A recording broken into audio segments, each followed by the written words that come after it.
OCD, depression, phobia, anxiety disorder में अगर आपने दवाइयां ली तो आपकी सुंदरता बिगड़ जाएगी। बहुत बड़ी बात मैं कहने जा रहा हूं कि जो पेशेंट ओसीडी से ग्रसित हैं और दवाइयां लेते हैं, जिनको डिप्रेशन है, वो दवाइयों का सेवन करते हैं या अन्य किसी भी प्रकार की आपको मानसिक समस्या है और आप दवाइयों का प्रयोग कर रहे हैं, तो इससे आपकी सुंदरता बिगड़ जाएगी। और महिलाओं को तो सुंदरता बहुत प्यारी होती है, पुरुष भी सुंदर दिखना चाहते हैं, लेकिन महिलाओं का तो कहना ही क्या।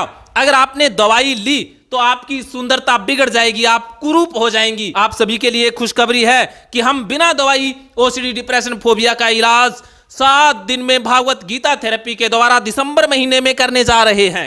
आप अगर बिना दवाई गीता थेरेपी के द्वारा इलाज करवाना चाहते हैं तो आप मुझसे दिसंबर महीने में मिल सकते हैं। दवाइयां लेने से क्या होता है? जितनी भी एलोपैथिक दवाइयां हैं वो हमारे स्वास्थ्य को इंप्रूव नहीं करती है। देखिए, दवाइयों का क्षणिक लाभ आपको मिलेगा कि आपकी घबराहट कम हो जाएगी, नींद आ जाएगी, आप सुस्त हो जाएंगे, लेकिन जो लॉन्ग टर्म नुकसान होगा उसमें आपका वजन बढ़ जाएगा, आपके शरीर की बनावट ही बिगड़ जाएगी, आपका शरीर बेढंगा हो जाएगा। जो इंसान वर्षों से दवाइयों का सेवन कर रहे हैं उनको देख लीजिए, उनका शारीरिक स्ट्रक्चर देखिए कि कैसे गोलगप्पे जैसे गोल गोल हो गए हैं, कैसे गोंगलू जैसे गोल हो गए हैं, अर्थात शलगम की तरह गोल गोल हो गए हैं। चेहरे के ऊपर गोलाई आ गई है, पूरा शरीर फैटी हो जाता है, मोटापा जैसे घेर लेता है। तो एलोपैथिक दवाइयों का ये एक साइड इफेक्ट है, एक नहीं अनेक साइड इफेक्ट हैं कि एक तो वजन बढ़ता है, शरीर फूलने लग जाता है, इसके अलावा सेक्सुअल प्रॉब्लम आने लग जाती है, भूख या तो बहुत ज्यादा हो जाती है या अन्य तरह की गड़बड़ियां पैदा हो जाती हैं। कई बार डॉक्टर ये कहते हैं कि दवाइयां बहुत अच्छी होती हैं क्योंकि भूख ज्यादा लगती है और इंसान ज्यादा खा लेता है, इस कारण से वजन बढ़ता है।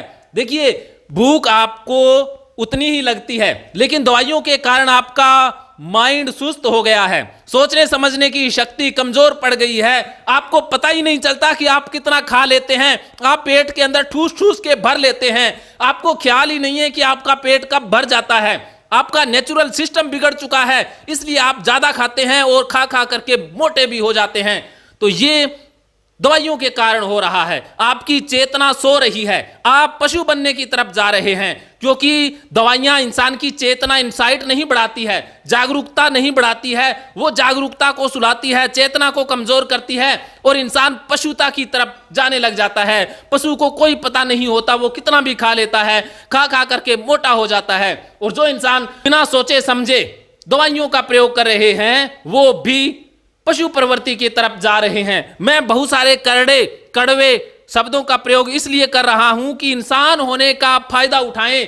इंसान हमेशा चेतना, जागरूकता, अवेयरनेस, इंसाइट के साथ जीता है। वो अपने अनुभवों से सीखता है, अपने विचारों पर, मन के ऊपर, अपनी इंद्रियों के ऊपर नियंत्रण रखना, उसको समझना जानता है। भागवत गीता के माध्यम से इंसान चेतना का विकास कर सकता है। लाउत से, अष्टावक्र व अन्य संतों ने, ज्ञानियों ने बहुत सारा ज्ञान भारत के अंदर दिया है, जिसके माध्यम से हम चेतना को विकसित करें, ना कि एलोपैथिक दवाई के द्वारा चेतना को सुप्त अवस्था में भेज दें। तो आज से ही आपको क्या करना है, दवाइयां एकदम से बंद बिल्कुल नहीं करनी है, एक कदम उठाना है कि काउंसलिंग और थेरेपी लेनी है, आपने मुझसे बात करनी है।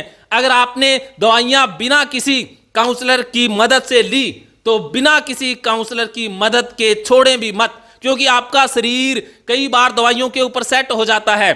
साइड इफेक्ट तो आ ही रहे हैं, लेकिन दवाइयों के ऊपर सेट हो गया है तो उसे एक बार एकदम से आप छोड़ेंगे तो कुछ विड्रॉल सिम्टम आ सकते हैं, आपको बेचैनी, घबराहट, समस्या दोबारा लौट आएगी। तो आप थेरेपी लें, काउंसलिंग लें। काउंसलर जब आपकी चेतना को मजबूत कर देगा, इंसाइट को स्ट्रॉन्ग कर देगा, दवाइयां अपने आप छूट जाएंगी। बिना काउंसलिंग के दवाइयां छोड़ना बहुत खतरनाक हो सकता है। इसके लिए आप मुझसे कभी भी ऑनलाइन फोन के ऊपर बात कर सकते हैं।